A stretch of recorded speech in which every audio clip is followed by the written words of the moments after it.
آسیہ کا ایمان۔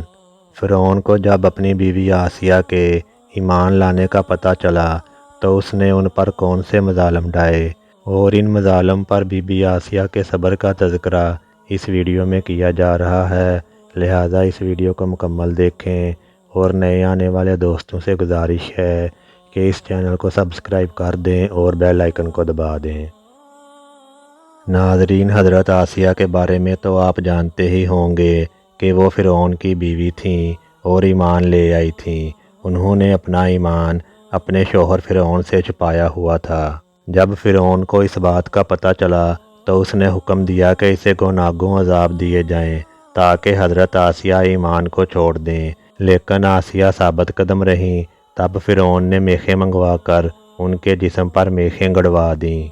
فرعون کہنے لگا کہ اب بھی وقت ہے، ایمان کو چھوڑ دو، مگر حضرت آسیہ نے جواب دیا کہ تو میرے وجود پر قادر ہے، لیکن میرا دل میرے رب کی پناہ میں ہے، اگر تو میرا ہر عضو کاٹ دے تب بھی میں ایمان نہیں چھوڑوں گی۔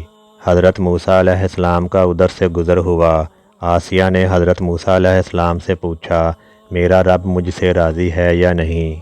حضرت موسیٰ علیہ السلام نے فرمایا، اے آسیہ، آسمان کے فرشتے تیرے انتظار میں ہیں اور اللہ تعالیٰ تیرے کارناموں پر فخر فرماتا ہے، سوال کر تیری ہر حاجت پوری ہوگی۔ آسیہ نے دعا مانگی، اے میرے رب، میرے لیے اپنے جوار رحمت میں جنت میں مکان بنا دے، مجھے فرعون، اس کے مظالم اور ان ظالم لوگوں سے نجات عطا فرما۔ حضرت سلمان رضی اللہ تعالیٰ عنہ فرماتے ہیں کہ آسیہ کو دھوپ میں عذاب دیا جاتا تھا۔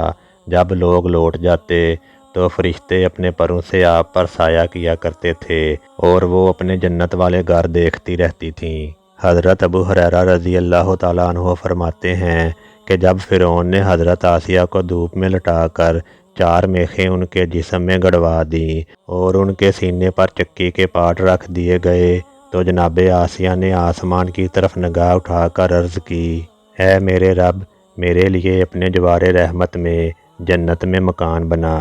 جناب حسن رحمۃ اللہ علیہ فرماتے ہیں کہ اللہ تعالیٰ نے اس دعا کے طفیل آسیہ کو فرعون سے باعزت رہائی عطا فرمائی اور ان کو جنت میں بلا لیا، جہاں وہ ذی حیات کی طرح کھاتی پیتی ہیں۔ اس حکایت سے یہ بات واضح ہو گئی کہ مصائب اور تکالیف میں اللہ کی پناہ مانگنا، اس سے التجا کرنا اور رہائی کا سوال کرنا مومنین اور صالحین کا طریقہ ہے۔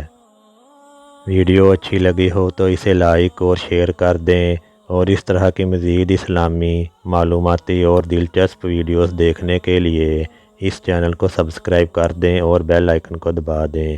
شکریہ۔